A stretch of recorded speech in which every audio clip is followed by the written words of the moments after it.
All right, class. First off, as always, good day. I'm glad you're here. So today we are going to be talking about the Sumerians and the Egyptians. We're going to look at that not only them as a culture, but also their writing styles. Okay, so that's what we're doing today. So let's go ahead and get started with this lesson. All right, so here is the objectives today. We're going to analyze the difference between Sumerian and Egyptian writing. We're going to create an argument on which Egyptian kingdom was superior slash impressive. And then we're going to develop a logical argument on why a religion went from polytheism to monotheism.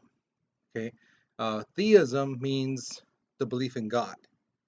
So mono is for one. Poly means many. So polytheism, monotheism. Okay. So here is your warm-up picture. The first question asks you, why do you think the Egyptians used pictures to represent letters? Okay, so be sure you think about it. Take a minute and really think, why would they use pictures to represent words? Okay, or represents letters. And the second question is a legitimate question that people have been asking for several years now. Would you consider the hieroglyphics that the Egyptian used, would you consider those to be emojis? Yes or no? And why? Okay, so think about it. Take a couple minutes, think about it, and give your responses on the worksheet paper. Okay, uh, but pause the video if you're still writing, but we're moving on in 3, 2, 1. All right, let me move the camera a little bit right there. So the Sumerians, they had a writing system where they used wedges to represent letters. All right, we've started this in class, but as you can see on the side, um, this is the letters and alphabets and so on. This is more a little bit more sophisticated. The one I gave you more simplistic. Okay, what they did is they used reeds, which are basically kind of like bamboo in a sense, but they're plants that grow off in water. Like just big old plants. And what they would do is chop it, right? As you see from the illustration, they would cut it, use one sliver of it, and use the edge to give those little wedges and dashes. Um, Now, what did they use for ink? Chances are they probably use like indigo, stuff from plants, things like that. Um, Now, did everyone learn how to write? No, not everyone. Primarily, it was the rich kids, the rich people who learned how to read and write in Sumerian. The average person, the average Joe, chances are they did what their father did. So if your dad was a butcher and you're a guy, you would be a butcher more than likely. If you were a girl, you basically learned how to do the cleaning stuff and how to prepare meals, things like that. Um, just like a lot of other cultures with females at this time. Now, if you were lucky enough to go to school, it's not like how it is now. Okay, school started from sun up till sun down. So you think you complaining, why, oh my God, class is so long. Oh my God. Imagine being in class from like right now, the sun rises around 6:30 and it sets like about 8 o'clock, 7:30, 8 o'clock, somewhere around there. So imagine being in school for 12 hours. Over 12 hours, you would lose your minds. But back then it was seen as, well, if you're not working, you're going to school. So that was those kids' jobs. Okay. All right. So here's question number 1. This is a legitimate thing because there is talk by some uh, senators and congressmen and things like that. They are looking at research that says that kids, from ages like 6 to teenage years and 18, some of that your brains tend to work better around 9, 10 o'clock, you know. So they're thinking about starting school later, not till like 10 o'clock. Um, But however, on the flip side, you don't get off at 3 o'clock. If you're in a traditional high school, you'd be getting off like at 4:30, 5 o'clock, somewhere around there. You know. So, do you think this is a good idea? Yes or no, and why? So, what do you believe? Think that's a good idea? Remember, if you put just yes, it's a good idea, no, it's not a good idea. If that's all you put, you're probably gonna get like 1 point. The rest of the points come from the explanation. Why do you believe this? Okay. So go ahead, write your responses, but we're moving on. So pause the video if you're still writing. We're moving on in 3, 2, 1. All right. So now we're going to talk about one of my favorite ancient civilizations, the Egyptians. All right. Now, King Menes, he united the upper and lower Egypt together to form one kingdom. And of course, he was the leader. So this started a dynasty in Egypt. They basically historians broke down the dynasties into 3 sections: the old, middle, new. Okay. Old Kingdom is known as the Age of Prosperity, sorry about that. This is where the Great Pyramids were built. So there's a picture you see on the side there. That big pyramid is where the pharaoh was buried. The next one over, the next smallest one was probably his, wife, the queen, and things like that. The smaller ones, is probably like his second child, third, fourth, whatever. But if you look at the picture, just to the north of it and onto the side, you'll see these little square looking tomb type of things.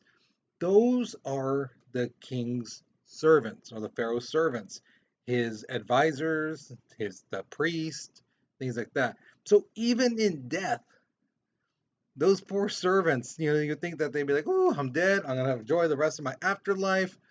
No, you were still serving the king, the pharaoh. So it sucks for them. Now, one thing I just love teaching about is how they did the process with the mummies. All right. Sadly, we don't have enough time to go over the whole thing. It breaks my heart, but I can give you an overview of it. It took 70 days. All right. It wasn't just like boom, there you go, bam, there you go, and we're done. We have a mummy. No, it took time. They had to basically cut open the body, take out the brain, liver, lungs, stomach, intestines, and they would put the stuff in jars, right? Now, the brain is pretty interesting. What they would do is get a rod with a little hook, and they would shove it up the nose and start pulling it. And basically, be like those magicians when they had the cloths in the sleeve, and it's just like, whoa, look at this, woo! Basically the same thing, but it's the brain. They're just pulling that thing out, like, hey, look at this. The guy was smart. He has a bunch of brains. You know, I hate to make fun of the subject, but that's what they did.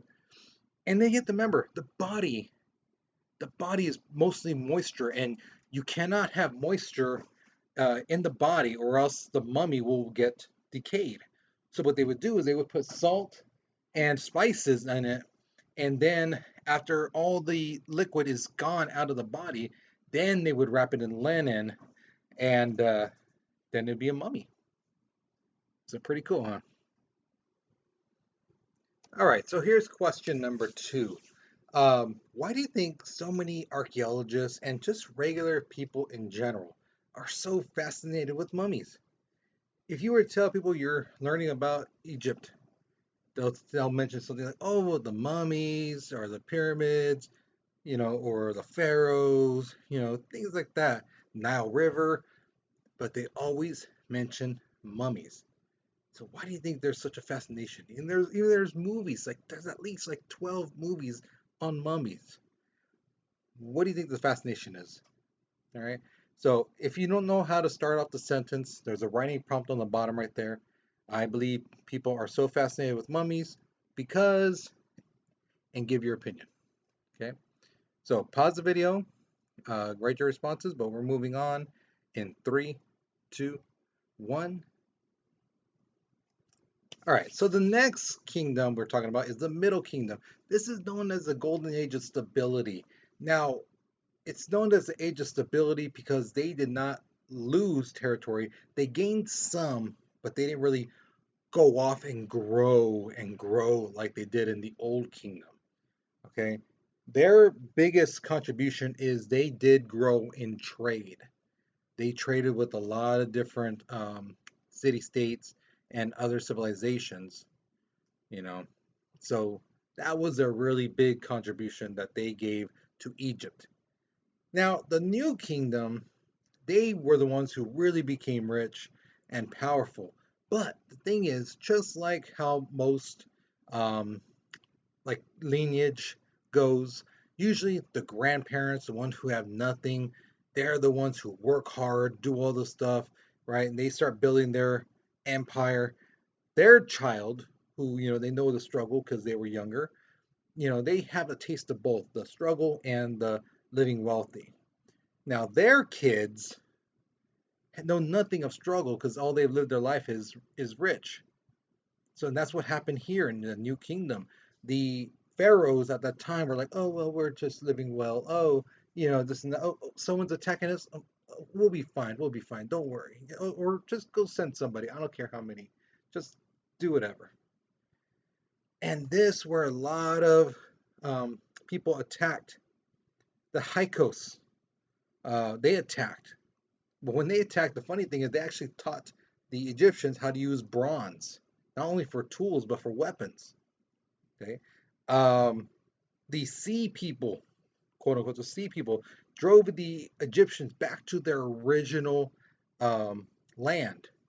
So their empire went from expansive, pretty large, to now they're in their old territory. Alexander the Great, we will talk about him later on. He came along and he's conquering place after place after place after place, and he comes to Egypt and he basically like looks around going,